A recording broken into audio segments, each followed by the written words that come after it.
soy Sara, soy la coordinadora de la licenciatura y me corresponde en esta ocasión presentar la primera mesa correspondiente al primer seminario de investigación o AC1 en esta Semana de Arte correspondiente al otoño 2021. Bueno, a la par de hacer una presentación somera sobre en qué consiste cada uno de los seminarios, a mí me gustaría también mucho expresar que me correspondió acompañar a 3 estudiantes en el desarrollo de su AC1. Estas estudiantes son Tamara González Mondellini, Raquel Tronjan y Aurora Victoria de la Cruz Armienta. A lo largo de estos 3 seminarios de investigación que se cursan en diferentes momentos de nuestra licenciatura, los estudiantes van adquiriendo diferentes herramientas, ¿no? No solamente para plantear un proyecto de investigación, sino para llevarlo a buen puerto, es decir, conocer todas las fases de su desarrollo y estar en capacidad incluso de gestionarlo ya al exterior de la universidad. O bien de plantear un proyecto de investigación para posgrado.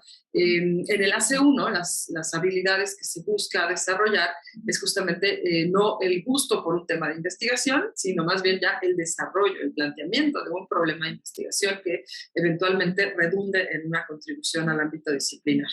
En este caso, pues a mí me dio muchísimo gusto conocer los resultados que desarrollaron las 3 estudiantes de la C1, ya verán que son en 3 líneas muy, muy distintas, pero también quiero aprovechar esta presentación para agradecer muchísimo el trabajo colaborativo que desarrollamos, por un lado, con los comentaristas de cada uno de los trabajos que ustedes van a ver en la mesa, y por otro lado, con las asesoras que formaron parte de nuestro claustro del departamento y que estuvieron muy al pendientes del desarrollo de los trabajos de Tamara, de Raquel y de Victoria. Me refiero a la candidata doctora María Sicaru Vázquez Orozco, que por su experiencia acompañó a Raquel.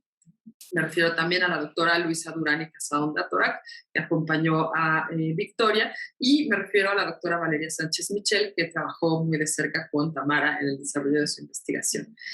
Asimismo, bueno, agradezco la enorme generosidad de los comentarios recibidos por parte de Axel Sanabria, que pertenece a nuestro claustro de profesores de asignatura y que comentó el trabajo de Tamara.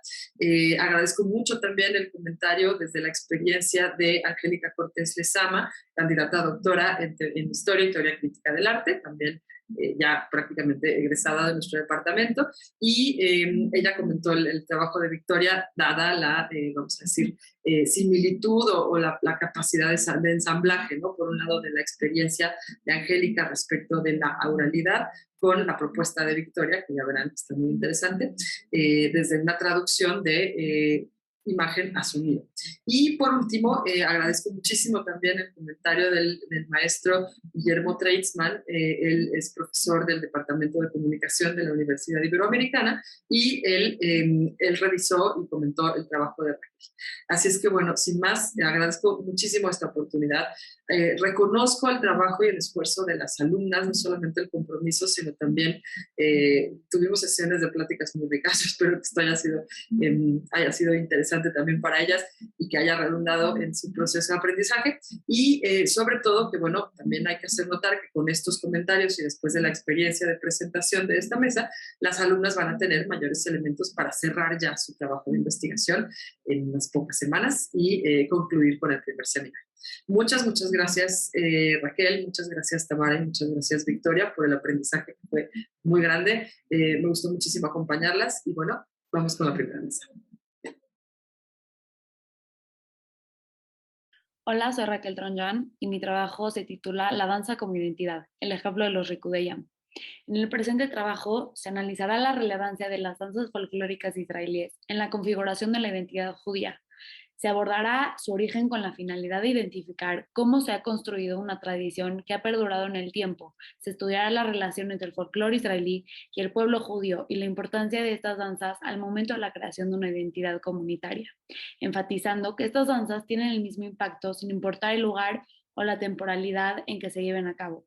La práctica de los bailes Rikudeyam a lo largo del tiempo ha sido constante en diversos lugares del mundo, lo que permite crear identidades que, sin importar la geografía o la edad de las personas, relacionan el folclore israelí y la pertenencia a la tradición judía. Para lograr entender estas danzas, contemplo la investigación desde su origen hasta su estructura, recuperando las características distintivas de los Rikudeyam. El término folclore ha sido cuestionado porque abarca varios materiales culturales de una sociedad. Utilizaré el término folclore entendido desde la problematización del autor Lucio Mendieta y Núñez como la cultura empírica de las sociedades humanas, con una función de unificación en el sentido de que es un factor de acercamiento entre individuos de una cultura. Abro cita. Pero si el folclore establece diferencias, a veces fundamentales entre los grupos, es un poderoso factor de acercamiento y unidad entre los miembros de cada grupo social. El hombre se identifica con sus semejantes sociales, en último análisis, por la identidad de costumbres, de ideas, de sentimientos que se hallan como en la raíz de su ser y le distinguen de otros individuos que no coinciden exactamente en tales costumbres, ideas y sentimientos que son en gran parte el folclore mismo. Cierro cita. Las danzas folclóricas, en ese sentido, son bailes que se desarrollan por parte de grupos y comunidades específicas, reflejan la vida de una cultura y configuran vínculos entre las personas y sus tradiciones. Los Rikudeyam son las danzas folclóricas israelíes. Son reconocidas pues se sustentan como herramienta para crear identidad entre el pueblo judío dentro de Israel y también en la diáspora. Estas propuestas fueron creadas para proporcionar identidad en un principio a los judíos que llegaron paulatinamente al Estado de Israel, gracias a que cada danza contiene valores culturales judíos y sionistas que hacen referencia a la identidad, a la pertenencia comunitaria, a la paz, a la unión y a la trascendencia.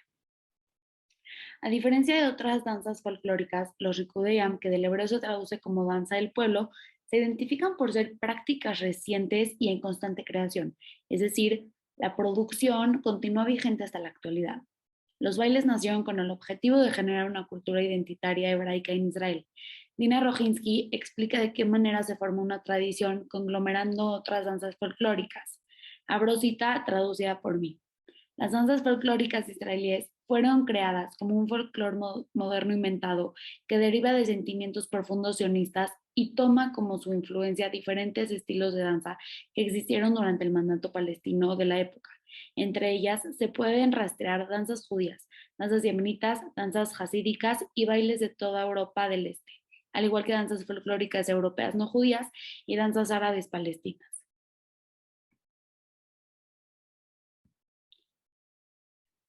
La danza folclórica israelí se considera un medio de expresión del pueblo judío, pues comenzó a realizarse dentro de las fiestas familiares y celebraciones nacionalistas.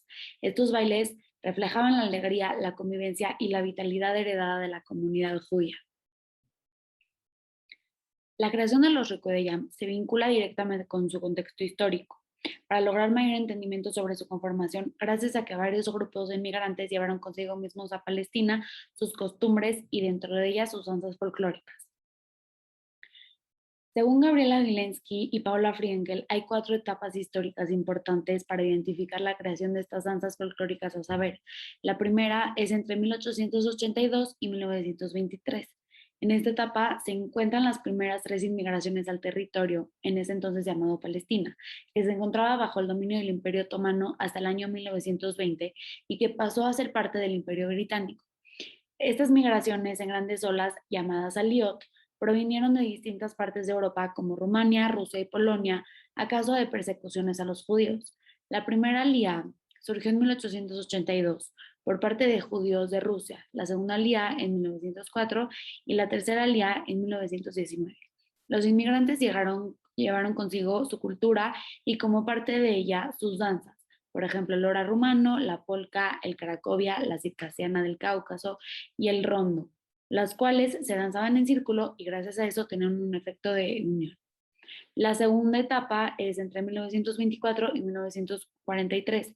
En esta etapa se encuentra la cuarta y la quinta inmigración y la Liabet, la inmigración ilegal. Durante la cuarta inmigración llegaron judíos de Polonia y durante la quinta judíos de distintos países de Europa ya que estaban escapando del régimen nazi. La cuarta alía fue en 1924 y la quinta en 1929. La alía Bet, que surgió en 1939, fue conformada por judíos que llegaron al país de forma clandestina ya que no podían entrar por orden de los ingleses. Las danzas se realizaban de manera espontánea en diferentes festividades judías o en reuniones sociales. La tercera etapa fue entre 1944 y 1947. En 1945 terminó la Segunda Guerra Mundial en el continente europeo. Los judíos que lograron sobrevivir intentaron llegar a Israel, pero el mandato británico no se los permitió, A causa de estos sucesos, a través de una votación el 29 de noviembre de 1947, las Naciones Unidas dieron apoyo a la creación de un Estado judío en Israel. En este momento ya se puede hablar de un movimiento de danza folclórica de Rikudeyam con Gurit Gatman, quien empezó a estudiar las distintas etnias y minorías que los rodeaban para integrarlas al movimiento que estaba surgiendo. En 1944 se publica el primer cuadernillo con 22 bailes. Este fue realizado en el Kibbutz Dalia gracias a Gurit Gatman y con 30 maestros más. Se mencionan a los maestros a causa de que ya hay una enseñanza propia de estas danzas folclóricas, pero no se tiene certeza de su formación como coreógrafos. Ella misma, en 1947, realizó el segundo Festival Dalia. Ahí se presentaban las nuevas danzas y se unificaba el pueblo a través del movimiento. Abro cita traducida por mí. Este festival atrajo 3.500 espectadores e inspiró la creación masiva de danzas folclóricas que en la actualidad son consideradas auténticamente israelíes. Cierro cita. En este festival se sumaron distintas etnias y minorías: los drusos, que originalmente son de Egipto, los yemenitas, que provienen de Yemen, los hasídicos, que son los judíos ultraortodoxos, y los kurdos, que son provenientes de Kurdistán. Es importante marcar una diferencia entre los términos etnia y minoría. Abro cita. La etnia tiene un impacto cultural fuerte en el lugar donde se encuentra establecida y es numéricamente importante. La minoría tiene un impacto cultural menor en el país donde desarrolla su existencia, en algunos casos por ser relativamente pocos y en otros por considerarse cerrados y con poco contacto con la sociedad circundante. Cierro cita. La cuarta etapa se encuentra entre 1948 y 1958. El 14 de mayo de 1948 se declara la independencia del Estado de Israel. Esto suscitó una guerra en la que varios estados musulmanes atacaron al país recientemente formado. Esta guerra duró 15 meses y como resultado se formó el Sahal, el Ejército de Defensa Israelí. Continuaron llegando varios judíos del resto del mundo gracias a la ley del retorno que decretó el primer ministro David Ben-Gurión en 1950 y que otorga la residencia israelí a todos los judíos y descendientes de judíos en el nuevo estado. Abro cita. En estos años se siguió realizando el Festival Dalia en conjunto con el Ministerio de Cultura y Arte del Gobierno. Nace el departamento de Rikudim. En 1956 surge el Ulpan de Rikudeyam, una escuela para el profesorado de Rikudim. Cierro cita.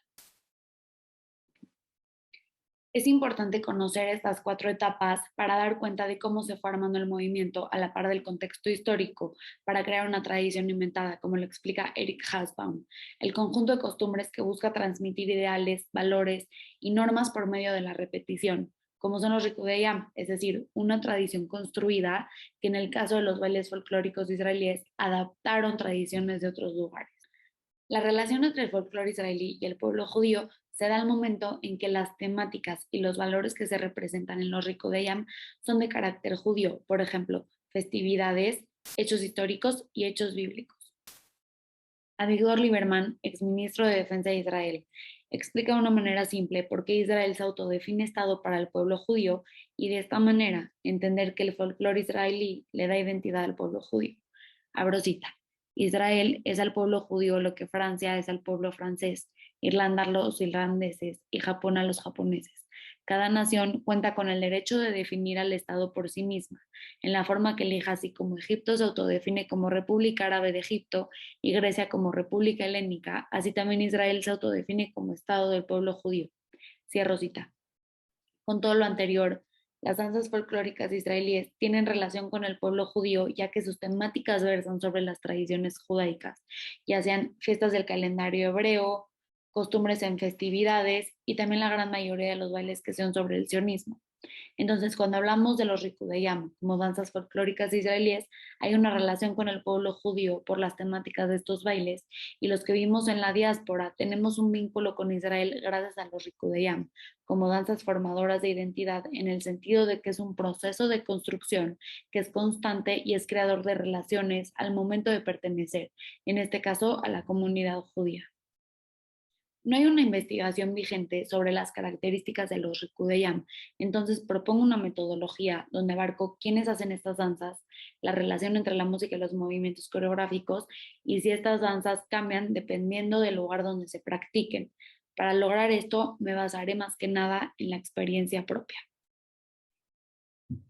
Se sabe de los nombres de algunos pioneros y pioneras que dieron a conocer este movimiento de las danzas folclóricas israelíes. Algunos de ellos son Gurit Katman, quien en 1920 emigró de Alemania al territorio palestino y fue una de las figuras más importantes para este movimiento, ya que ella fue la que hizo posible el Festival Dalia.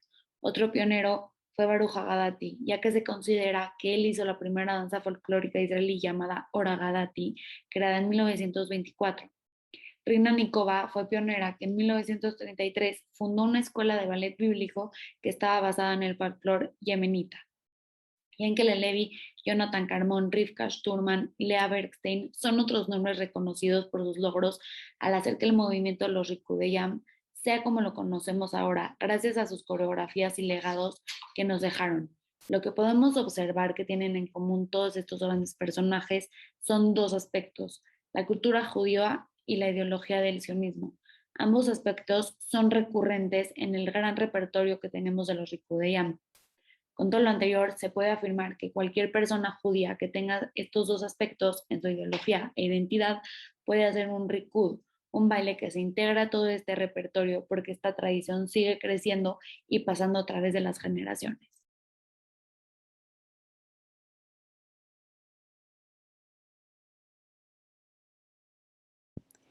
Es vital entender cómo está compuesto un Rikud para poderlo identificar al momento de presenciarlo sin importar su estilo, es decir, yemenita, debka, ora, polka, etc. La estructura del Rikud depende de cómo esté estructurada la música. Puede estar dividida en estrofas, figuras, frases y pasos.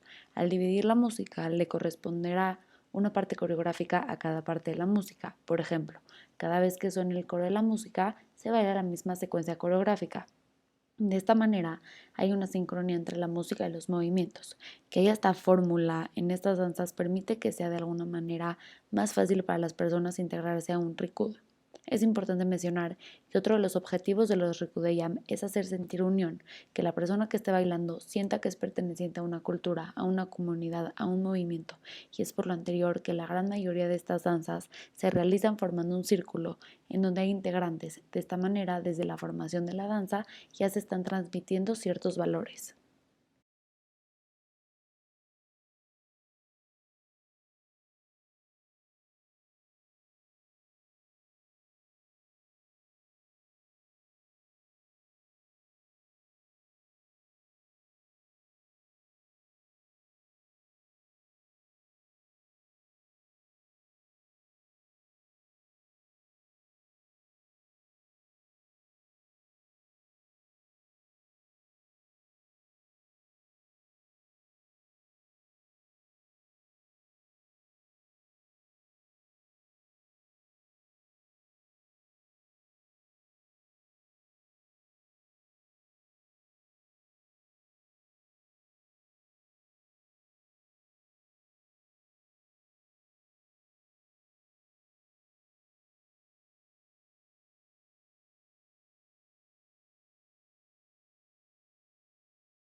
No hay un cambio al momento de bailar una danza del repertorio de los Rikudeyam, ya que si se danzaran distinto, dependiendo de la región donde se estén practicando, no se estaría cumpliendo los objetivos ni los propósitos mencionados anteriormente de estas danzas. El hecho de que en México, Argentina, Brasil, Estados Unidos, Canadá, Chile, Inglaterra, Australia, solo mencionar algunos lugares donde la práctica de las danzas folclóricas israelíes es recurrente y se danza con la misma estructura y los mismos pasos que en Israel, ya se está hablando de que los valores de unión e identidad pasaron las fronteras. Sin importar el idioma, todos se comunican a través de los Rikudeyam.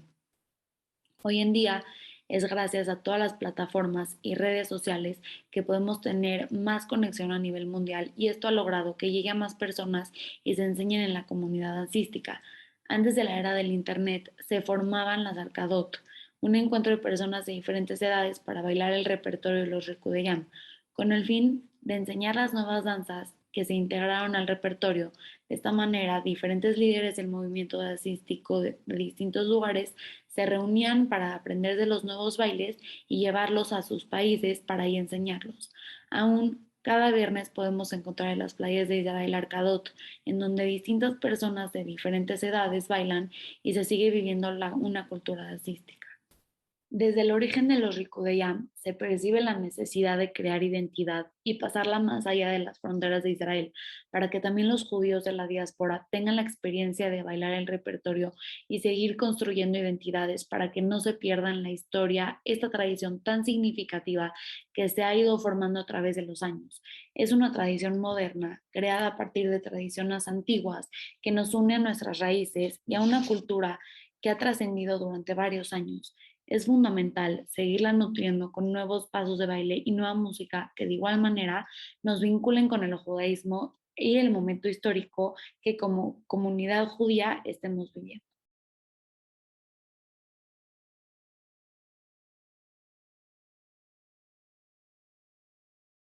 Bueno, pues primero que nada, muchas gracias por la invitación a la dirección de la carrera de Historia del Arte de nuestra querida universidad, la Ibero.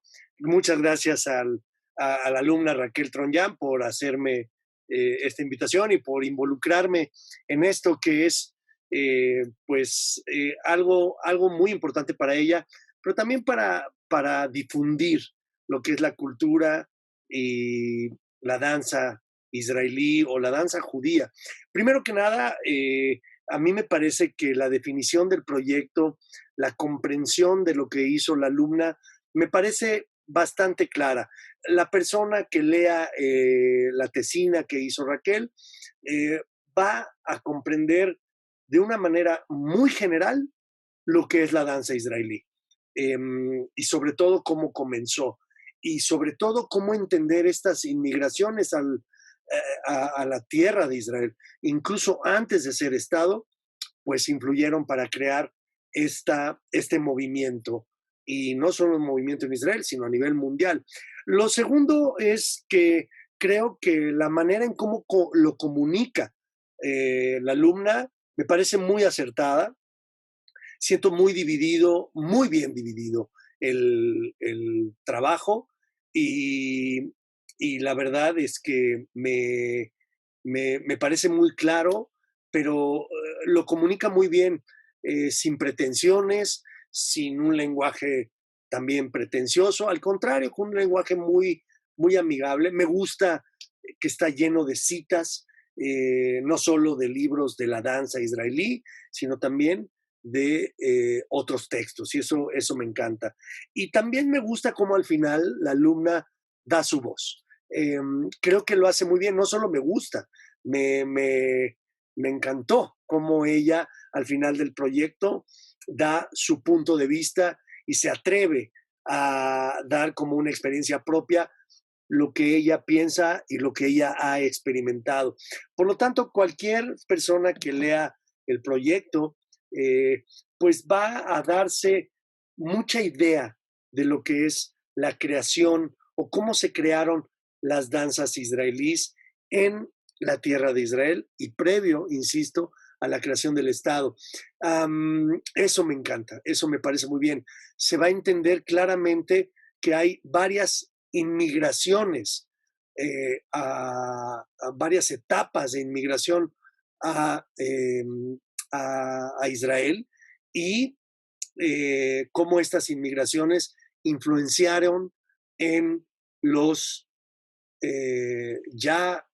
primeros colonizadores e incluso en los ya habitantes del Estado de Israel y cómo se empezaron a identificar. Esto es a grandes rasgos. Ahora, a nivel personal, tengo varios comentarios y quiero decir que algo que me gustó mucho, llevo muchos años más que Raquel en el movimiento de danza judía en México, desde los inicios de los años 80, incluso de finales de los 70, y con tu proyecto, con el proyecto Raquel, aprendí. aprendí y también reafirmé varios conceptos, sobre todo el concepto de la etnia y la minoría. Eso me encantó. Quizá yo ya lo había leído en alguno de los libros que tú tienes en bibliografía, Raquel, pero no lo tenía tan claro como cuando lo leí ahorita en tu proyecto. Esto de etnias y de la huella que deja la etnia y estas minorías que también dan una semillita y a lo mejor crece esa semillita, pero a lo mejor no. Pero la etnia deja huella importante. Y aquí mi primer comentario de lo que me hubiera gustado. Me hubiera gustado esta contraposición entre lo que sucede de la danza israelí y lo que sucede en nuestro país, en México, como con la guelaguetza, ¿no? Estaría padre que te hubieras atrevido a hacer una contraposición, pero unas situaciones en donde haya encuentros o similitudes, esa es la palabra que yo estaba buscando, entre la danza israelí y los festivales de danza israelí en Israel y en la diáspora fuera de Israel, y con algo tan fuerte como es la guelaguetza en nuestro país. Claro, eso se me ocurrió a mí, pero bueno, eso me hubiera gustado, porque las etnias de Oaxaca, o las minorías de los diferentes municipios, llegan a este maravilloso teatro a presentar sus danzas año con año. Si bien no son circulares, sí son danzas que hablan de tradiciones y de pueblos y de etnias. Eso es lo que me hubiera gustado. Otra cosa que además de haber aprendido esto de etnias y minorías, es verdad que la danza israelí hace vínculo.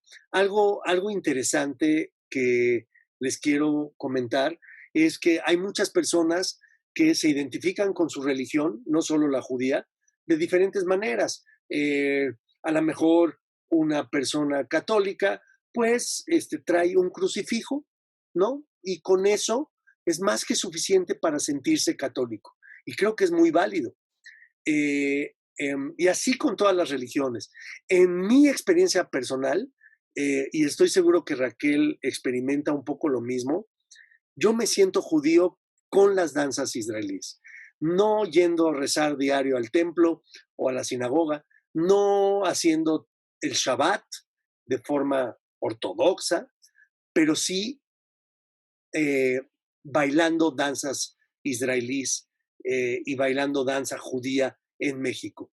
Y ahorita al final de mi comentario diré la diferencia entre danza israelí y danza judía de lo que les estoy comentando. Entonces, las danzas israelíes o las danzas judías no solo te dan identidad, sino también pertenencia. Y bien lo dice Raquel en el trabajo, pero además esta identidad y pertenencia a través de la danza es maravilloso. Otra de las cosas, para hacerle justicia al trabajo, me encanta cómo habla de estas danzas que se hacen en la playa, con el contacto con la arena y con el mar y con el sol. Pero para ser justos, las danzas israelíes se bailan en todo el país. Ya están muy influenciadas de otras instancias, de otros ritmos incluso, pero se siguen bailando las tradicionales danzas israelíes también en Jerusalén, también en el norte del país y también en el sur del país, no solo en las playas. Eso es importante señalarlo. Por otro lado, algo importante es, o algo que a mí, por último, quiero remarcar y que no aparece en el trabajo, se entiende muy bien que la danza israelí, estar con una mano con una persona, otra mano con otra persona, en un círculo, te hace estar en un sentimiento de pertenencia y de que todos son iguales y del contacto y bailando lo mismo. Esto es muy místico. Incluso podríamos decir que además te da tranquilidad o te da un sentimiento de pertenencia, de estar todos juntos. Eso es importante. Pero en el estudio de Raquel, en la tesina de Raquel, no se habla algo de lo que creo que también es importante, además de este sentimiento de agarrar a otra persona en un círculo, el bailar descalzos. Y eso sí es muy importante, y lo digo con el afán de agregar al trabajo de Raquel un tema que es importante, porque los primeros inmigrantes a la tierra de Israel se quitaban las botas después de trabajar todo el día y por supuesto sentían una satisfacción impresionante, y era rico quitarse esas botas pesadas porque secaban pantanos, porque trabajaban con la tierra, pero también al estar descalzo haces un contacto con la tierra. No hay ningún filtro. Y no hay ningún filtro de contacto. Y entonces, perteneces con una persona, perteneces con otra persona, perteneces a todas el grupo que está bailando, te identificas con ellos, pero también perteneces a la tierra que estás pisando. Ese es mi comentario. Gracias nuevamente por la invitación. Raquel, muchas felicidades. El trabajo está padrísimo. Orgullosamente eres un miembro de la comunidad, o eres una miembro de la comunidad judía de México, y lo has hecho muy bien. Y gracias también nuevamente al Departamento de Historia del Arte de la Ibero. Y antes de que se me olvide, nosotros ya en México ya no solo hacemos danza israelí, hacemos danza judía, porque hemos tomado estos colores, estos ritmos mexicanos, y los ponemos en escenario, y ya es un nuevo lenguaje. Entonces, ya no solo bailamos la danza israelí como se hace en Israel, sino que ya también es una experiencia o una aportación a la cultura de nuestro querido México. Eso es lo que yo quería decir como final. Muchas gracias y mucha suerte en esta semana.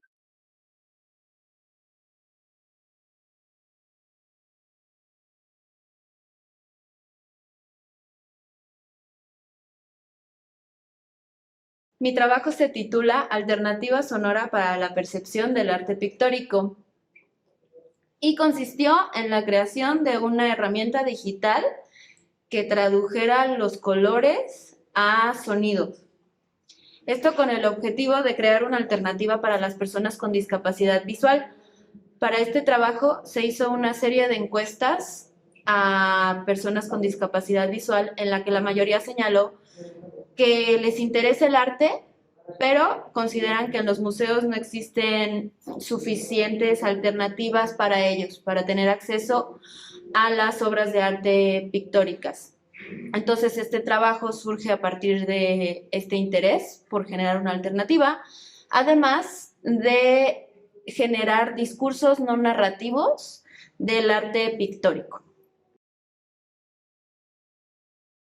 La herramienta consiste en la traducción de los colores a sonido, esto a través de las frecuencias. Los colores corresponden a una sección del espectro electromagnético que va del rojo al violeta, donde el rojo corresponde a las frecuencias bajas y el violeta corresponde a las frecuencias altas del espectro visible. Entonces, el programa es bastante sencillo, solamente pasa estas frecuencias, estos valores de frecuencia a frecuencias audibles. Entonces, las frecuencias bajas correspondientes al color rojo suenan como sonidos graves, mientras que las frecuencias altas, el violeta, suena agudo. Y bueno, este trabajo se inscribe dentro de un interés que existe desde hace mucho tiempo ya de la relación entre el color y el sonido. Desde el siglo XI en Occidente se generaron registros musicales utilizando colores para representar las notas, y también se han hecho distintos dispositivos para generar la música coloreada, Son instrumentos, pero que en lugar de generar sonido, generan colores, luces de colores. También este interés se ve reflejado en diversas obras de arte, como Prometeo, poema de fuego de Scriabin, en donde incluye en su pieza un teclado de luz, y también en obras como las de Kandinsky, quien tenía sinestesia, y entonces en sus cuadros el plasma cómo percibía los sonidos, es decir, como formas y colores. Esta relación que existe entre la imagen y el sonido no solo se manifiesta a través de estas creaciones, sino también funciona a nivel fisiológico. Se ha comprobado que el sentido de la vista y el sentido del oído funcionan de manera conjunta para mejorar nuestra percepción del mundo. Y bueno, este trabajo también se justifica debido a que, como señala Dewey, cada obra de arte tiene un lenguaje propio que no se puede traducir de forma completa a otros lenguajes. Entonces, regularmente, cuando uno observa y percibe una obra de arte, lo que se hace es ver la obra de arte y después se tiene un texto acerca de esta obra de arte. Esta traducción es incompleta, como también lo sería esta herramienta que transformaría esa obra de arte a sonidos. Pero sería interesante ver cómo se complementan estas dos traducciones de una obra de arte pictórica. Por otro lado, también Gardner señala que existen diferentes tipos de inteligencia, donde la obra de arte pictórica correspondería a la inteligencia espacial y un texto correspondería a la inteligencia lingüística. El sonido creado con esta herramienta digital se correspondería a la inteligencia musical. Entonces sería nada más utilizar otro tipo de inteligencias de las propuestas por Gardner. Finalmente, Dewey también señala que una obra de arte surge cada vez que alguien la experimenta. Entonces, la función de los colores en ciertas obras de arte y de la imagen en las obras de arte es generar, evocar recuerdos y sentimientos en el espectador. Esta herramienta traduciría esas imágenes a sonido, entonces serían estos sonidos los que evoquen en el espectador esos sentimientos y emociones. Es por esto que es importante que la herramienta es digital y es objetiva, porque solamente los colores se traducirían de manera directa a sonidos sin que implique una intervención de un tercero, de alguien que pudiera darle una interpretación subjetiva a esa traducción del color al sonido. Para este trabajo se hizo un prototipo, el cual probé con un cuadro de Rothko, que no tiene título y que es mayoritariamente rojo. Me pareció que este tipo de pinturas funcionaba bien para el programa, ya que no es una pintura figurativa y el programa no considera las formas. Además de que en este tipo de obras el papel protagónico lo tiene el color, que es lo que considera el programa, y son obras que no varían tanto en sus tonos, por lo que son más fáciles de escuchar. El experimento que hice fue primero ver el cuadro sin sonido y después agregarle el sonido. El cuadro, cuando lo vi sin sonido, me pareció que era un cuadro que te atrapa y que hace que te enfoques en las propias sensaciones que tienes en ese momento. Cuando le agregué el sonido, estas sensaciones y lo que me produjo me parece que se intensificó. Entonces ahora les muestro el cuadro con sonido.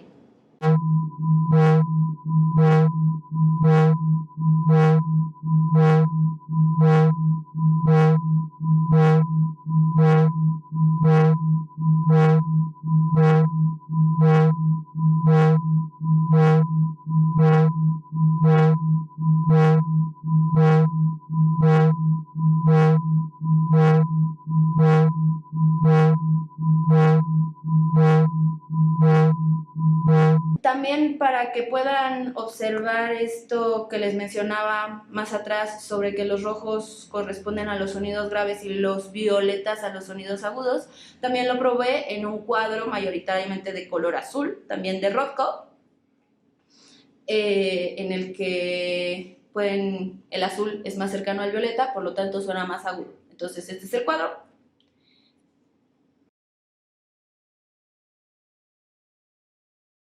Y este es el cuadro con sonido.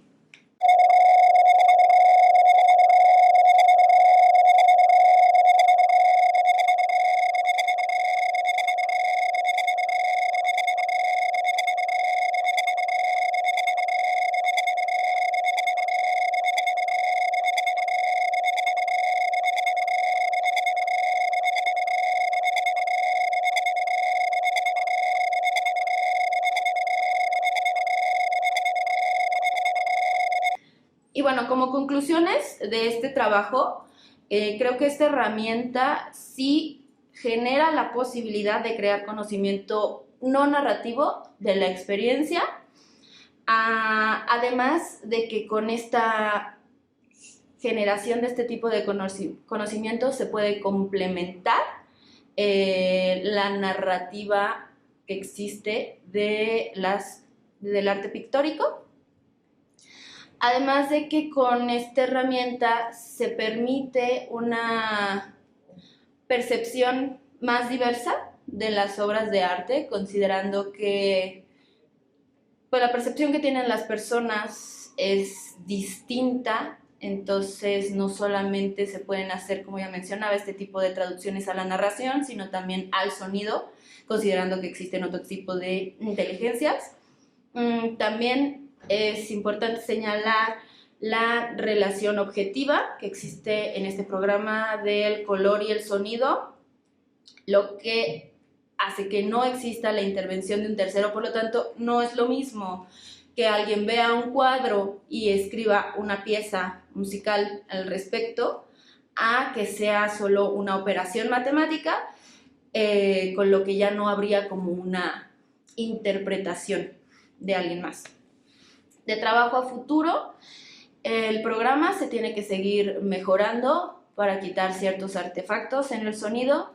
También se deberían de hacer más experimentos en otras personas. El programa solo fue probado por mí hasta ahora, pero creo que podría ampliar y mejorar la percepción de otro grupo de personas del arte pictórico. Sería importante probarlo en personas con discapacidad visual y también en personas sin esta discapacidad, para evaluar cómo fue su experiencia. Y ya que la herramienta esté terminada, será importante también fomentar su implementación en museos, ya que estos lugares muestran lo que la sociedad valora y son lugares donde existe un discurso de poder. Entonces, si se excluye a las personas con discapacidad visual, es el discurso que se está dando a la sociedad. Y bueno, este fue mi trabajo, mi propuesta. Muchas gracias.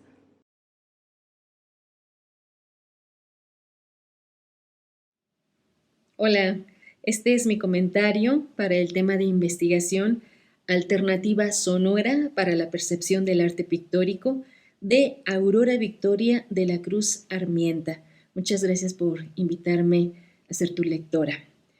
Bien, tu investigación es muy interesante. Es un tema que puede tributar a los estudios del arte por la poca literatura que hay al respecto y porque la poca que hay está escrita en inglés, así que ahí tienes tu primera aportación, que esta es una investigación escrita en español. Tu voz es fluida, hablas de un nosotros. Sé que trabajaste esta herramienta con un equipo de ingenieros biomédicos, pero quiero decirte que la investigación es tuya y que habrás de apoyarte de muchos otros investigadores para poder llevarla a cabo. Sin embargo, sí es necesario y conveniente que distingas tu voz. Tus encuestas son reveladoras. Sugiero agregar algunas preguntas y algunas anotaciones que más adelante te presento.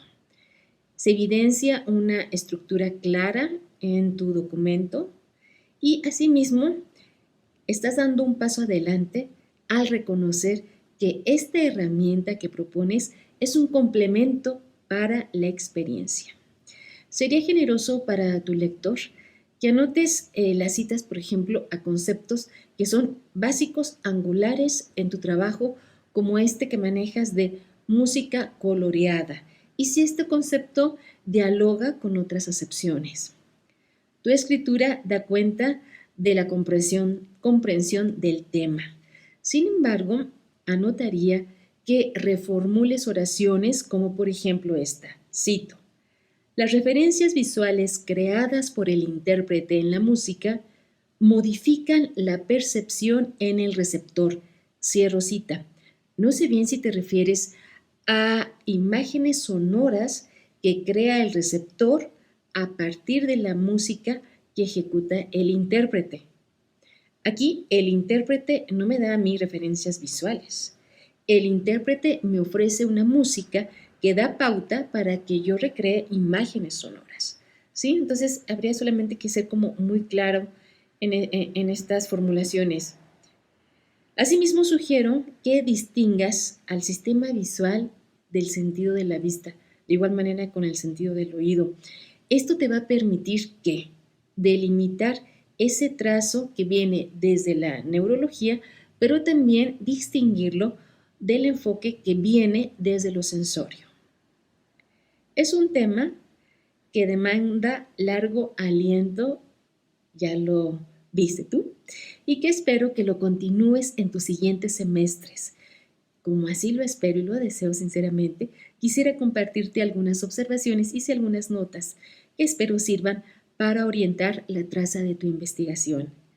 Como pudiste darte cuenta, esta es una investigación que toma de varios campos disciplinares, donde de inicio la obra de arte como tal pasa a un segundo plano.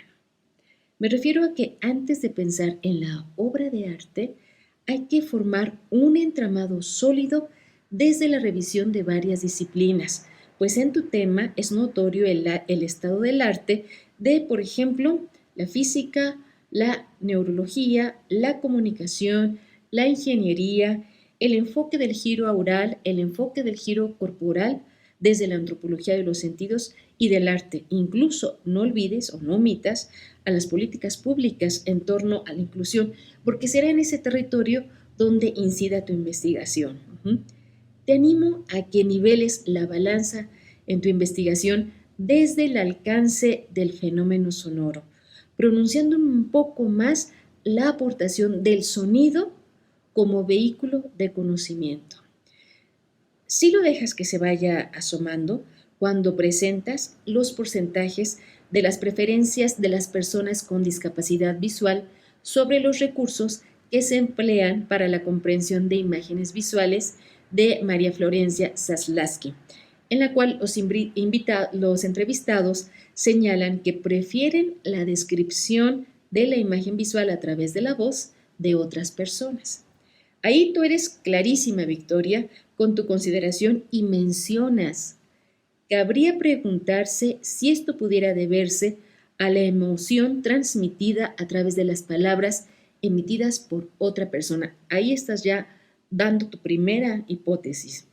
Sin embargo, ¿qué sucede? En tu herramienta omites palabras y presentas un tono que va variando de graves a agudos. Presentar un tono, ¿qué puede significar para quien lo escuche? Sé que casi todos tus encuestados han referido que relacionan los sonidos graves y agudos con diferentes sentimientos o sensaciones, pero no sé si esto tenga que quedarse solo con la presentación de un tono agudo y un tono grave. Pues ellos hicieron mención sobre los sonidos en general, ¿no? Esta asociación que ellos hacen es con los sonidos en general, no sobre los tonos agudos y graves. Las personas con discapacidad visual han entrenado el oído, el sentido del oído, de una manera tal que un tono aislado o un tono solitario probablemente sea primero una señal de alerta para ellos. Por ejemplo, pensaba en cuando se realiza una audiometría, hay dos tipos, una de orden tonal y una de verbal. Lo que escuchamos cuando nos realizamos estas audiometrías son tonos dentro de un espectro audible, ¿no? Que si bien nos refiere primero a una sensación, luego nos permite hacer asociaciones hasta crear una imagen sonora. Entonces, me pregunto, ¿qué tanto puede darme información un tono? ¿Qué tanto este tono les puede dar información a tus entrevistados? Y te lo dice una persona que vive con el síndrome del tinnitus, con el síntoma del tinnitus 24 horas al día, ¿no? ¿Qué tanto nos da información ese tono? Ahora bien, sobre las preguntas de tu encuesta, te decía, revelan mucha información. Sin embargo, agregaría una pregunta de inmediato a, ¿le interesa el arte? Tú dices, ¿le interesa el arte? Te responden sí, no. Bueno, siguiente, ¿qué es lo que le interesa del arte? Y esto porque probablemente no sea la imagen visual lo que ellos te respondan, ¿no? Quizás sean otros valores de apreciación de los cuales tú puedes echar mano para enriquecer tu herramienta, ya sea con voz y no con tono, o con otros sonidos. A tu lector, que seguramente será un investigador, le gustará mucho saber cuándo hiciste estas encuestas, darle más relevancia a las encuestas. Tú ya las hiciste, es un material que está hecho. ¿Dónde se hicieron? Más allá de indicar que en la Ciudad de México, por ejemplo, si había un entorno de educación no formal o de educación formal cuando las hiciste, fue en la escuela, fue en el parque, en el museo, en algún taller de escucha, por ejemplo, en la escuela de ciegos. ¿Dónde las hiciste? Eran jóvenes, adultos mayores, niños, e incluso podrías considerar, inclusive, agregar algunas en un anexo. Ahora, para finalizar, me quedo con las siguientes preguntas que quiero compartirte con la intención, pues, de que hagas un tejido más fino de la investigación. ¿Quiénes pueden ser partícipes de estos recursos? ¿Qué posibilidades tiene para circular tu herramienta? ¿En dónde podría recrearse la misma? ¿Solo tiene posibilidades si se aplica en obra no figurativas? ¿Qué tanto sirve como piloto una herramienta que tiene estas limitantes? ¿Lo pusiste a prueba con una persona que tiene la capacidad de ver o con una persona con discapacidad visual? Sería conveniente que nos dijeras, yo sé que anotas tú en la investigación que lo aplicaste contigo misma, pero tus lectores, no sabemos quién eres tú. Los resultados arrojaron referencias muy específicas. Tú probaste esta herramienta con la obra Imagen 1 de Rothko y tú la relacionas con la sangre. Asumo que tú no eres una persona con discapacidad visual. Entonces, estás relacionando esta imagen con la sangre y con una mancha en la pared. ¿Cómo la relacionarían las personas con discapacidad visual esta obra con la sangre? O con una mancha. ¿Qué es una mancha para ellos? Habría que ser más descriptivo con las sensaciones y por eso te decía líneas atrás, llévalo hacia el sentido, hacia el cuerpo afectado, hacia el campo de lo sensorio. Y una última cuestión, no sé bien qué consideras como un conocimiento no narrativo. Mencionas que esta es una herramienta que puede generar un conocimiento no narrativo. Me parece que aquí te estás refiriendo a dos cosas. El conocimiento es uno y la manera en cómo se dé, bueno, va a ser otro, ¿no? Si dices no narrativo porque no tiene voz, me gustaría que contemplaras que el silencio que no tiene voz no es ausencia de sonido, por el contrario, es una narrativa muy sonora, contundente, muy sonora. Este cambio de tonos, de intensidad, de tonos que escuché, me está narrando ya algo. El que no haya voz no quiere decir que no sea narrativa, porque tú lo que estás construyendo, Victoria, y eso sí habría que dejarlo muy claro, desde el abstract, es una narrativa que incide en el orden de lo sensorio.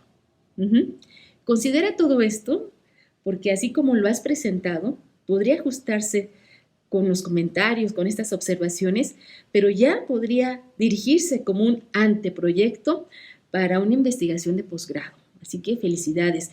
Te animo a que no lo sueltes y que por el contrario amplifiques las ganancias que tú misma ya das en el título. Alternativa sonora para la percepción del arte pictórico. Es sonora, o bien déjalo en alternativa tonal, pero entonces métete de lleno a lo tonal, ¿sí? Muchísimas gracias, Victoria. Felicidades por tu trabajo y lo mejor para este fin de semestre. Hasta pronto.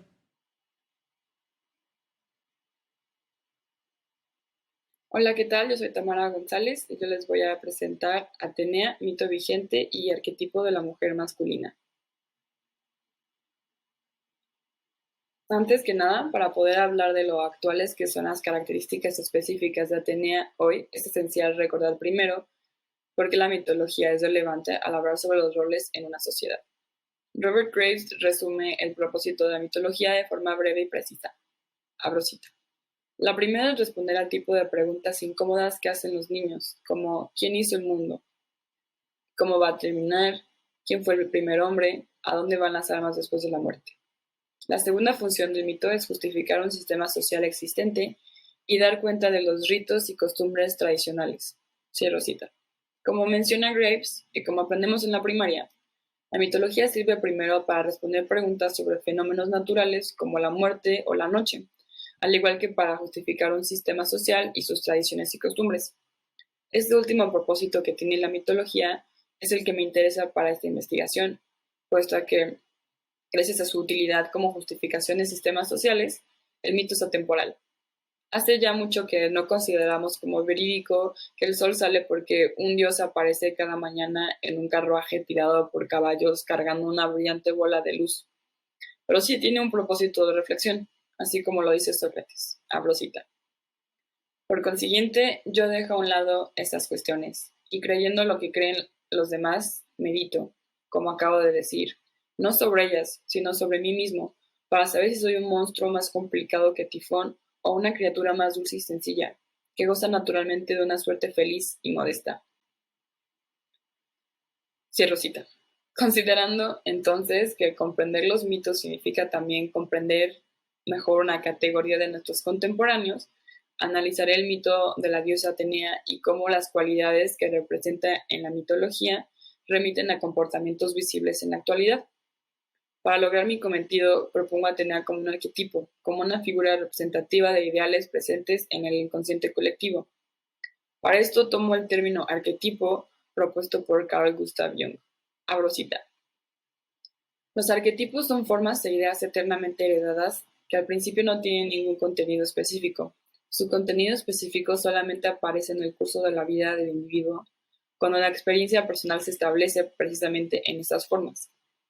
Indudablemente hay arquetipos heredados que están, sin embargo, desprovistos de contenido porque, para empezar, no contienen ninguna experiencia personal. Solo aparecen en la conciencia cuando las experiencias personales los han hecho visibles. Cierro cita. Hecha mi propuesta de considerar a la Atenea mítica como un arquetipo, analizaré su rol en la mitología y la usaré de excusa para indagar sobre conductas contemporáneas. Antes de analizar el rol de Atenea y lo que la vuelve vigente, me veo obligada a aclarar algunos detalles. Mencionaré que Atenea cuenta con cualidades masculinas, pero la idea de masculino como una serie de caracteres cualitativos y normas de conducta que posee y sigue un hombre existe solo a partir del siglo XIX, y por lo tanto no es apropiado decir que Atenea tiene cualidades masculinas. Sin embargo, en la antigüedad clásica sí eran vistas las mujeres como poseedoras de tipos de carácter opuestos a los de los hombres, abro cita, pero en el sentido de seres incompletos o ejemplos inferiores del mismo tipo. Cierro cita. Aristóteles ejemplifica perfectamente esa mentalidad en su obra La generación de los animales. Abro cita. Debemos considerar la condición femenina como si fuera una deformidad, si bien se trata de una deformidad natural. La hembra es como un macho estéril. En realidad, la hembra es hembra por una incapacidad a saber. No puede producir semen y esto es debido a su naturaleza fría. Por esto es por lo que siempre que es posible y hasta donde es posible, el macho está separado de la hembra, ya que él es mejor y más divino al poseer el principio del movimiento, mientras que la hembra sirve de materia. Sin embargo, el macho se junta con la hembra para la reproducción, porque este es un tema que les concierne a ambos. Cierro cita. Y aunque, como aclaré antes, la masculinidad como término moderno no es aplicable a cuestiones históricamente anteriores al siglo XIX, la Atenea mítica es una mujer que se aleja de la cualidad principal que la vuelve mujer según su sociedad, su capacidad de engendrar hijos. Además, presenta muchas de las cualidades entonces asociadas a los hombres, como la inteligencia, por lo que yo me tomo la libertad de decir, consciente del anacronismo, que la Atenea mítica tiene cualidades tradicionalmente masculinas. Ya aclarado mi uso de los términos masculino y femenino, presentaré ahora el rol mítico de la diosa griega Atenea y el por qué la considero un arquetipo. He encontrado que Atenea presenta dos características específicas que la vuelven vigente. 1. Reproducir comportamientos, cualidades y acciones tradicionalmente asociados a los hombres para conseguir y mantener una posición de poder dentro de una sociedad patriarcal. Y 2. Ocultar o simplemente no tener las cualidades femeninas que se consideran desagradables. A continuación, demostraré los mitos específicos en los que Atenea presenta estas dos características. La tragedia de las Euménides es un excelente punto de partida. En ella, Atenea defiende la inocencia de Orestes en juicio por matricidio y logra en un solo diálogo alienarse de la maternidad, cualidad estereotípicamente femenina, y respaldar a los hombres de su contexto, una cualidad estereotípicamente masculina. Abro cita, yo debo pronunciarme en último término. Daré mi sufragio a Orestes. No tengo madre que me haya concebido. En todo y donde quiera favorezco totalmente al varón, mas no hasta las nupcias. Ciertamente, por el padre estoy. Así poco me importa la mujer que mató a su marido, jefe de la casa. Vencedores Orestes, aun cuando los sufragios sean iguales por ambas partes. Cierro cita. Ella misma lo dice, es defensora de hombres, no de mujeres. No le duele ver a una mujer asesina morir, pero no permitirá que Orestes sufra por el mismo pecado, pues ella no es como otras mujeres. Es, de hecho, tampoco como otras mujeres que ni siquiera nació del vientre de una, sino que su nacimiento fue por partenogénesis. ¿Por qué debe separarse del órgano reproductor de las mujeres para emitir su juicio?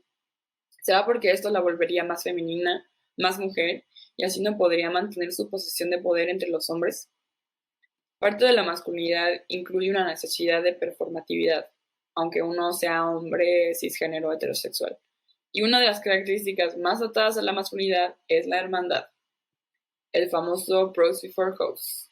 Y esta supuesta hermandad, masculinidad, demanda que sus integrantes comprueben qué tan hombres son. Lo mismo debe hacer Atenea. Lo hace en el juicio de Orestes, e incluso va aún más lejos para probar que no es como otras mujeres y que apoya a los hombres de su comunidad, sobre todo. En el mito de Aracne, una joven mortal, se piensa tan talentosa como la diosa en sus habilidades para tejer. Atenea, enfadada, la engaña para entrar a un concurso contra ella y finalmente probar su destreza superior. Eventualmente, sea porque Aracne le ganó a la diosa con un tapiz técnicamente superior o porque la mortal representó el inapropiado tema de las infidelidades de los dioses, Atenea acaba furiosa y castiga la insolencia de Aracne convirtiéndola en araña. La lección del mito puede ser, en principio, el no desafiar la voluntad de las y los dioses, y menos la del destino. Pero lo que yo rescato del mito es la separación que Atenea marca entre ella y la mujer, y el castigo que le es proporcionado a esa misma mujer que presume compararse con ella, a la mujer que le gana, a la mujer que representa los efectos de los dioses masculinos. El mito del origen de la gorgona Medusa es todavía más representativo de esta condición de la personalidad de Atenea. En él, otra bella mortal llamada Medusa es sacerdotisa en el templo de la diosa. Un lamentable día, Poseidón, dios del mar, se interesa en Medusa y en el mismo templo de la diosa la viola. Porque el acto sucedió en su templo, Atenea lo toma como un gran insulto hacia ella. Lo insultante es, nótese, que la violación sucedió en su templo, no que su sacerdotisa fuera violada. Tan ofendida resultó que decidió castigar a la mortal, convirtiéndola en una gorgona. Un monstruo con serpientes en vez de cabellos. Sus piernas se transformaron en una cola larga de víbora y su mirada convertiría en piedra a todo aquello en lo que se posara. Más tarde, el héroe Perseo, en el proceso de su propia odisea, decapita a Medusa, con la deliberada ayuda de Atenea, para usar los poderes que su mirada petrificadora mantiene aún separada la cabeza de su cuerpo. No resulta sorprendente cuando, terminada su aventura, Perseo le entrega la cabeza a la gorgona de la gorgona a Atenea, quien la incorpora a su propio escudo.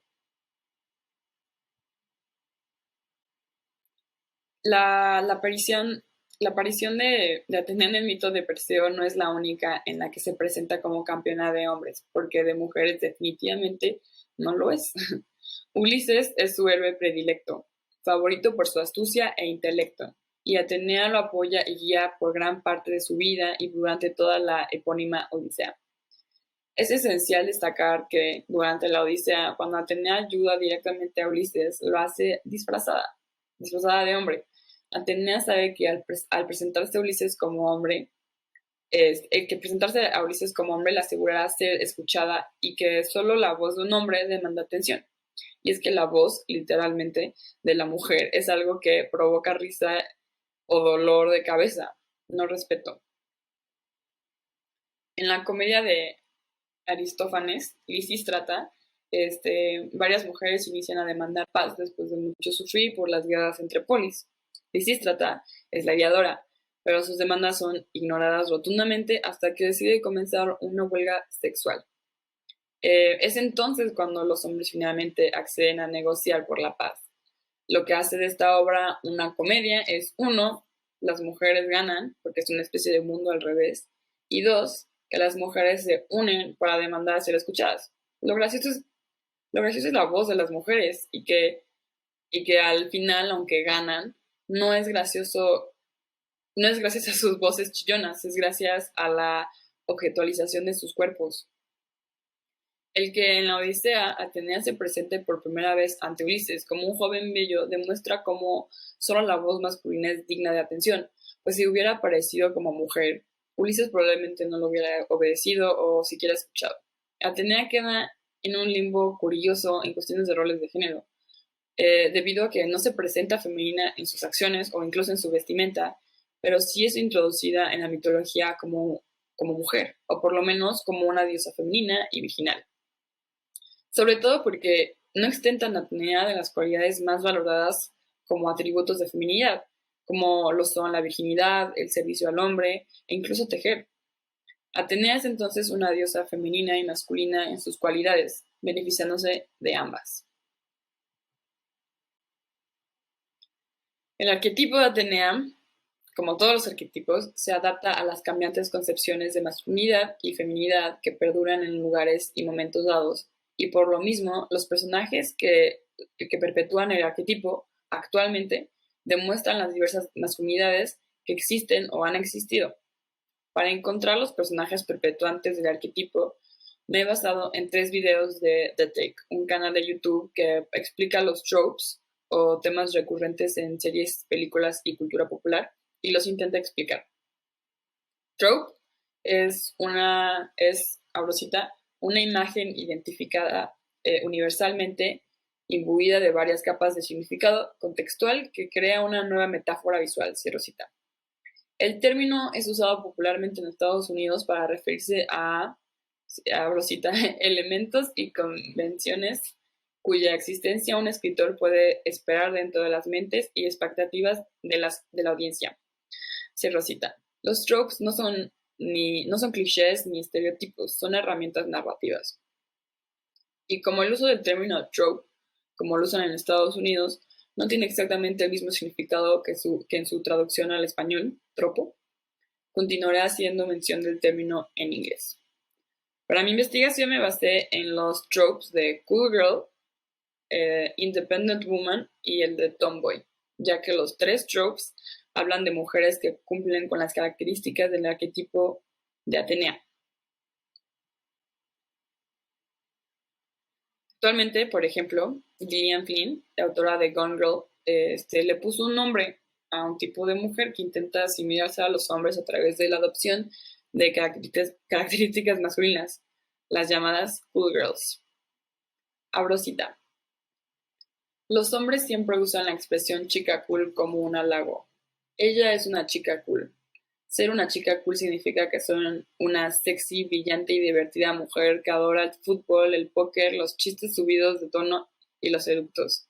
La mujer a la que le gustan los videojuegos y tomar cerveza, la que ama los tríos y el sexo anal y come hot dogs y hamburguesas como si fuesen la más exquisita comida del mundo, mientras sigue siendo talla small porque las chicas cool son, por sobre todas las cosas, sexys y comprensivas. Las chicas cool nunca se enojan. Ellas solo sonríen de una manera amorosa para hacerle comprender a sus parejas que es lo que quieren. Adelante, caga encima de mí. No me molesta porque soy una chica cool. Soy Rosita.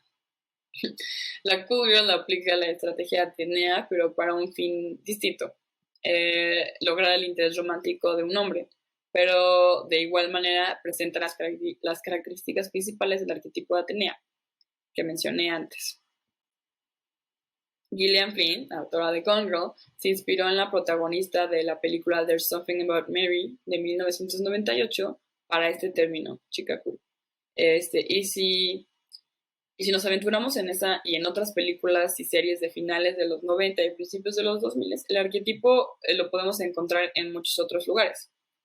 Está Mary, de There's Something About Mary, que come comida chatarra, es súper alivianada, juega golf y además es muy chistosa. También en How to Lose a Guy in 10 Days, Andy, que en realidad también es alivianada y come comida chatarra, finge ser una mujer ultra femenina e hipersensible y abiertamente interesada en el romance para perder el interés del protagonista hombre, o sea, el interés romántico. En Forgetting Sarah Marshall, Rachel igualmente es alivianada y aventurera. También tenemos a Michaela en Transformers, que sabe reparar coches, pero sobre todo siempre se mantiene súper sexy y atractiva. Y también está otro ejemplo, Robin, de How I Met Your Mother, que fuma puros, bebe whisky, no quiere casarse, no quiere tener hijos, no se lleva bien con otras mujeres. La Cool Girl es una versión del arquetipo de Atenea que busca, sobre todo, complacer las fantasías de un hombre sobre la mujer perfecta, como él, pero en el cuerpo de una mujer atractiva. Abro cita. Cool girls don't have the hang-ups of normal girls. They don't get bogged down by the patriarchy or worrying about their weight. They're basically dudes masquerading in beautiful women's bodies, reaping the privileges of both. Cierro cita. Desde que Flynn le puso nombre a la Cool Girl y resaltó sus límites y consecuencias, el arquetipo se ha ido modificando y adaptando en los medios. Ya no como una mujer diseñada por y para hombres, sino una mujer por y para mujeres, pero manteniendo las características del arquetipo de Atenea, masculina en sus cualidades y con un desdén por las actitudes tradicionalmente femeninas. En años más recientes tenemos el trope de la mujer independiente. La Mujer Maravilla, que obviamente se inspira en la mitología griega, es, en las últimas versiones, completamente autónoma y poderosa. Su interés romántico solo es una parte de muchas en su vida. También tenemos a Furiosa, de Mad Max, que es una mujer fuerte, inteligente, tiene la cabeza rapada, le falta un brazo y se nos presenta como persistente y valiente. También tenemos a Arya, de Game of Thrones, que no quiere crecer y convertirse en una lady, quiere aprender a usar la espada y lo logra, así como también volverse independiente e ingeniosa. Otra versión del arquetipo de Atenea, otro trope, que ha existido desde hace decenas de años en las películas, en las series y en los libros, y que también podría fácilmente ser categorizado como el arquetipo de Atenea, es la de Tomboy, que igualmente representa las cualidades del arquetipo de Atenea, pero en vez de buscar la aprobación de un hombre como la cool girl, busca individualizarse mediante la adopción de conductas estereotípicamente masculinas y separarse las normas y actitudes impuestas por la feminidad. Jo March, de Mujercitas, el libro escrito por Louisa May Alcott en 1868, es el epítome del arquetipo. No quiere la vida de casada y madre que esperan de ella. Es juguetona y algo brusca, quiere ser independiente y vivir de su trabajo como escritora. Las diferentes versiones de la película que se han hecho con base en el libro de Alcott han propuesto ligeramente distintas interpretaciones del mismo personaje. La última versión de 2019 incluso va tan lejos como para darle al público un final abierto, dejando a los espectadores dudando de si Joe realmente sí se casa o es la versión que sus editores la presionaron a escribir. Otros ejemplos de Tomboy son Jazz, de Bend It Like Beckham, o Mulan, de la película animada de 1998. The Take explica estos y más arquetipos de la cultura popular, pero yo encuentro en estos tres particularmente los mejores ejemplos de la cultura popular del arquetipo de Atenea.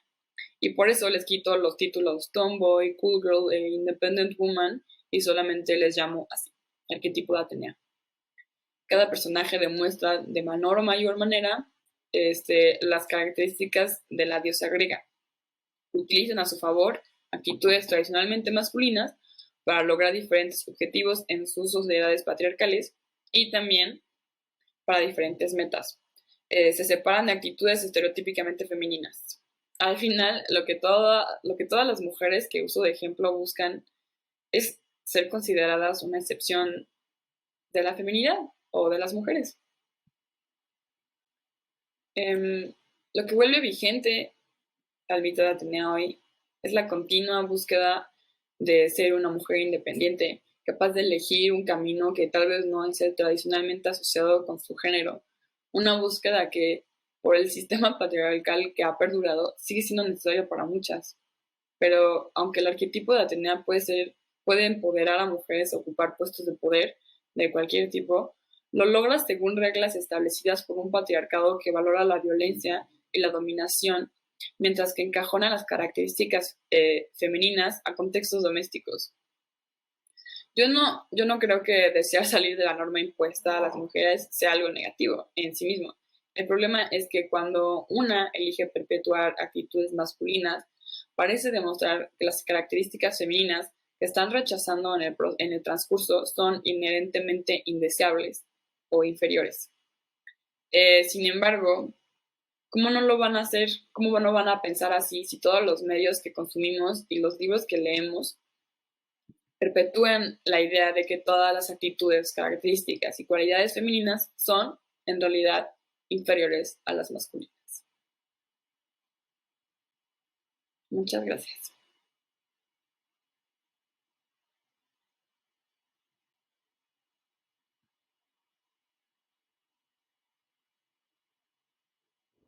Hola Tamara, un gusto saludarte y un placer saludar también a todas y a todos los que nos acompañan en esta nueva edición de la Semana de Arte.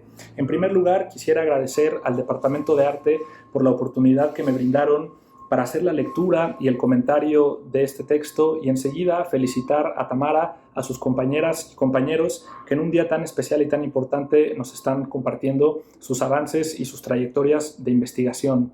Brevemente, para no consumir el tiempo que tenemos, me gustaría decirte que el comentario que hago de tu texto tiene que ver fundamentalmente con analizar dos procedimientos, dos momentos importantes en la investigación. El primero sería ver cómo has construido, a partir de las referencias cronológicas, espaciales y documentales, un objeto de estudio identificable en tu texto, y en segundo momento ver cómo y a través de qué procedimientos te posicionas críticamente frente a ese problema de estudio. En ese sentido, comenzaría por el primer nivel de lectura, que tiene que ver con elementos formales, elementos generales que creo yo son valiosos en tu texto, empezando, digamos, desde el título, Atenea, mito vigente y arquetipo de la mujer masculina, creo yo que desde el título del trabajo se ve tu intención por compartirnos una estructura temporal que va al pasado como referencia en búsqueda de la figura de una diosa importante para la antigüedad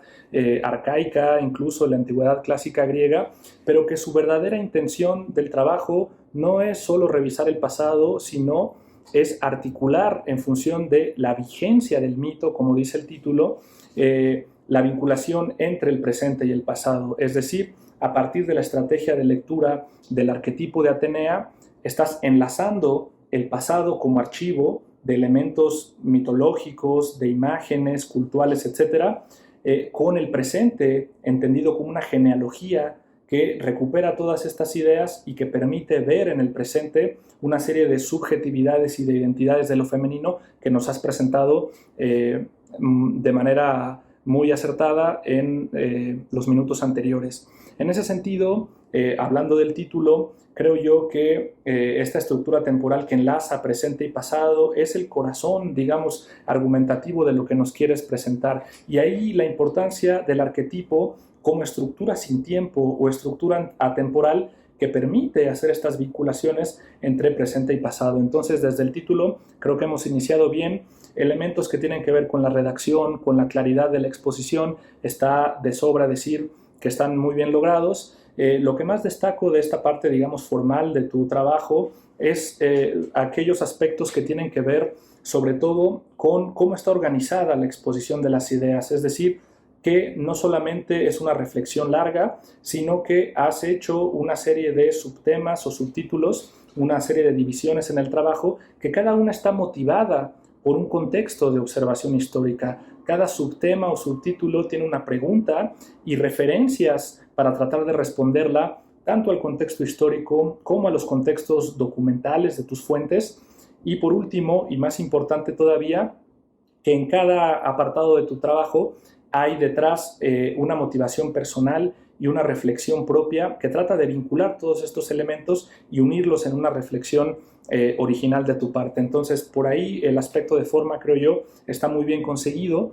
En segundo lugar, el otro nivel de lectura que emprendí para tu texto tiene que ver con el contenido y la argumentación que haces a lo largo del texto en su conjunto. Tú nos presentas de algún modo tu intención por explicar ciertos sistemas o modos de comportamiento actuales que tienen a la Atenea mítica como base de subjetivación o producción de identidades femeninas. Entonces, ahí no hace falta explicarlo, tú haces un extenso recorrido a partir de la búsqueda de ciertos elementos en la literatura épica, en los poemas, en la tragedia, en algunas comedias del mundo antiguo, en donde tratas de mostrar cuál es este campo semántico o referencial que tiene la figura de Atenea y que te sirve a ti para aterrizar en el presente. Nos dices, Atenea está asociada con elementos masculinos, aunque tienes la precaución de asumir una postura reflexiva, crítica, frente a la historicidad de estos conceptos. Nos dices muy acertadamente, no entendemos lo mismo hoy que en la antigüedad o que en el siglo XIX con respecto a lo masculino y lo femenino. Ahí hay otro acierto de tu parte, pero nos dices Atenea está asociada con elementos que tienen que ver con la estrategia, con la valentía, con la inteligencia y sobre todo con la renuncia a ser considerada simplemente como una reproductora o como una figura femenina asociada con el parto, ¿no? Nos dices, desde su propio origen tiene una filiación patrilineal proveniente directamente de la cabeza de Zeus y ella misma renuncia a la identidad materna al no generar descendencia. Entonces, haces este recorrido, pero lo interesante de este recorrido es que no se queda solo en el pasado, sino que trata de emprender una estrategia de lectura en el mundo contemporáneo. Entonces buscas posicionar esta idea de que el arquetipo de Atenea es una fuerza que está vigente, que produce en la cultura popular del siglo XX o siglo XXI algunos tropos literarios o algunas estructuras narrativas que aprovechan todo este campo de asociaciones que tiene Atenea para producir subjetividades femeninas en el presente. Hablas de la cool girl, hablas de la tomboy, hablas de la independent woman como ecos o, de algún modo, autorreplicaciones de esta figura o de este arquetipo de Atenea. En ese sentido, habiendo posicionado los aspectos de forma y los aspectos argumentativos de tu trabajo, me quedaría hacer un tercer nivel de comentario de tu trabajo, y este tercer nivel tiene que ver con tratar de identificar algunas zonas de expansión de tu investigación en donde puedas aprovechar algunas recomendaciones bibliográficas y algunas precauciones que debemos de tener a la hora de hacer investigación frente a un pasado tan remoto.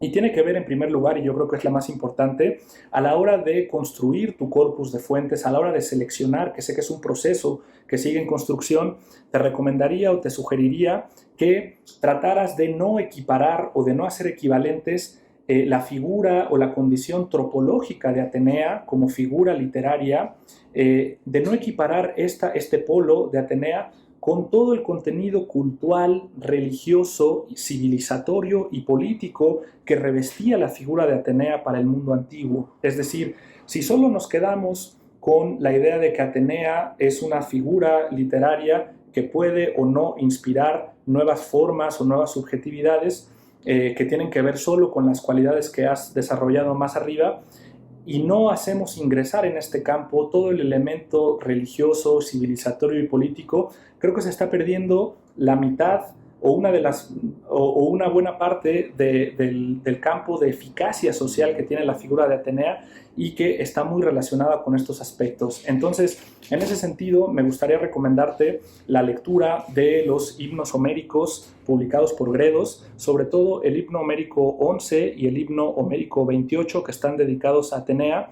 Y en estos himnos podemos ver un poco el recorrido que tiene Atenea como parte de sus referencias al mundo prehelénico, incluso, que le da sentido. Es decir, Atenea es una diosa micénica que está en un primer momento relacionada con la protección del hogar, y después estará asociada con la protección del palacio del rey, del ánax micénico, está relacionada con la soberanía, y después del colapso civilizatorio del siglo XII, con las invasiones dorias y con el colapso del mundo micénico, cuando se recupera o se rememora esta memoria de los dioses, Atenea pasa a ser una diosa fundadora de ciudades y protectora de ciudades bajo la advocación de Atenea Políada, que es como la conocemos en la fundación de Atenas.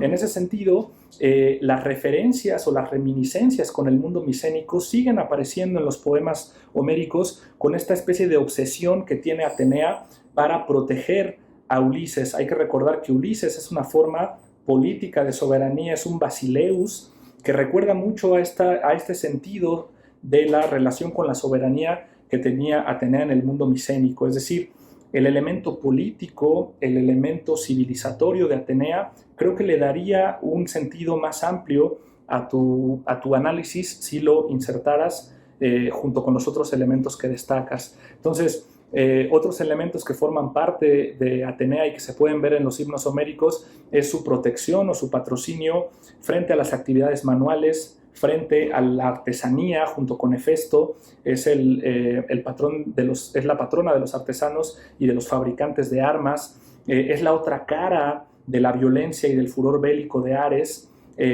posicionándose Atenea como la estratega, la inteligencia y la prudencia que adquiere sus cualidades de su unión entre Metis y Zeus, que dan como sentido a Atenea, ¿no?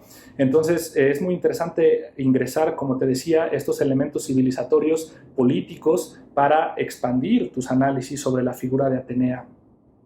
Por último, ya para terminar y no extenderme más, simplemente hacerte la recomendación de que, si te interesa el tema de los arquetipos, puedas hacer la revisión del texto de Gilbert Durand, Las estructuras antropológicas de lo imaginario, y es muy interesante esa lectura, aunque es compleja. Creo que te ayudaría mucho a pensar no tanto el aspecto psíquico o mental del arquetipo, sino su referencia al nivel social, es decir, cómo ciertos grupos que comparten experiencias producen o entienden signos que los vinculan, ¿no?, en lo imaginario.